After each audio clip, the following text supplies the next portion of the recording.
Ito ang GMA Regional TV News. Patay ang isang motorcycle rider matapos sumalpok sa kasalubong na pampasaherong bus sa Tagkawayan, Quezon. Ayon sa pulisya, binabaybay ng motor at ng bus ang Quirino Highway sa barangay San Francisco. Bigla pong napunta sa linya ng bus ang motor.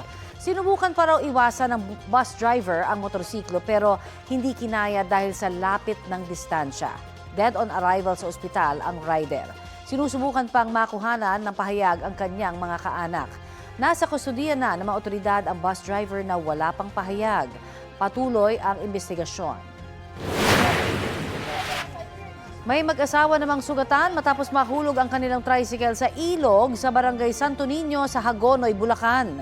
Kwento ng misis, dumaan sila sa gilid ng ilog papuntang simbahan nito pong Biyernes Santo nang may iwasang isa pang tricycle ang kanyang mister. Tumagilid ang kanilang sinasakyang tricycle. Hindi na raw nakontrol ng kanyang mister ang manibela at nahulog sila sa ilog. Agad naman silang tinulungan ng ilang residente at tricycle driver doon. Hindi naman malubhang nasaktan ang mga biktima.